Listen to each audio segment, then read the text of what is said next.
যুক্তরাষ্ট্রের প্রাক্তন president Abraham Lincoln তার পুত্রের প্রধান শিক্ষককে একটা চিঠি লিখেছিলেন, যা পরবর্তীতে ঐতিহাসিক মর্যাদা লাভ করে।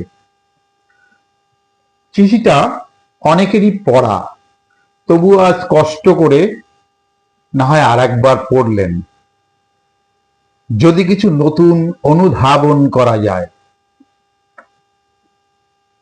মাননীয় মহোদয়, আমার পুত্রকে জ্ঞানার্জনের জন্য আপনার কাছে প্রেরণ করলাম। তাকে আদর্শ মানুষ হিসেবে গড়ে তুলবেন, এটাই আপনার কাছে আমার প্রত্যাশা। আমার পুত্রকে অবশ্যই শেখাবেন সব মানুষই ন্যায়পরায়ণ নয়, সব মানুষই সত্যনিষ্ঠ নয়। তাকে এও শেখাবেন অনেক খারাপ মানুষের মধ্যেও একজন নীতিবোধ সম্পন্ন থাকতে পারে। প্রত্যেক স্বার্থপর রাজনীতিকের মধ্যেও একজন নিঃস্বার্থ নেতা থাকেন।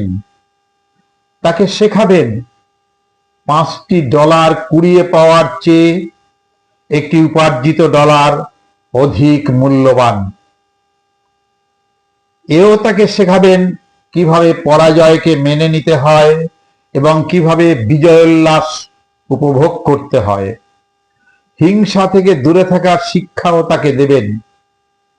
যদি পারেন, নীরব হাসির গোপন সৌন্দর্য তাকে আপনি শেখাবেন। সে যেন আগে ভাগেই একথা বুঝতে শেখে, যারা পীড়নকারী তাদের সহজেই কাবু করা যায়। বইয়ের মাঝে কি রহস্য লুকিয়ে আছে তাও তাকে শেখাবেন। আমার পুত্রকে শেখাবেন বিদ্যালয়ে নকল করে পাশ করার চেয়ে অকৃতকার্য হওয়া অনেক বেশি সম্মানজনক। নিজের উপর তার যেন সুমহান আস্থা থাকে, এমনকি যদি সবাই সেটাকে ভুলও মনে করে। তাকে শেখাবেন ভদ্রলোকের প্রতি ভদ্র আচরণ করতে, কঠোরদের প্রতি কঠোর হতে। আমার পুত্র যেন এ শক্তি পায়, হুজুগে মাতা জনতার পদাঙ্ক অনুসরণ না করে সে যেন সবার কথা শোনে এবং সত্যের পর্দায় ছেকে যেন ভালোটাই সে শুধু গ্রহণ করে, এই শিক্ষাও তাকে দেবেন। সে যেন শেষে দুঃখের মাঝে কিভাবে হাসতে হয় তাও ভালো করেই শেখে। আবার কান্নার মাঝে লজ্জা নেই, শেখাটাও তাকে বুঝতে শেখাবেন।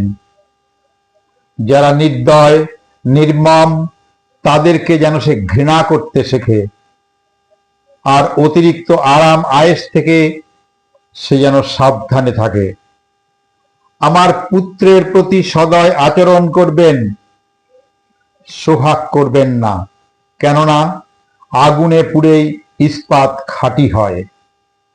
আমার সন্তানের যেন অধৈর্য হওয়ার সাহস না থাকে, থাকে যেন তার সাহসী হবার ধৈর্য। তাকে এ শিক্ষাও দেবেন নিজের প্রতি তার যেন সুমহান আস্থা থাকে, আর তখনই তার সুমহান আস্থা থাকবে মানব জাতির প্রতি। ইতি আপনার বিশ্বস্ত আব্রাহাম লিঙ্কন।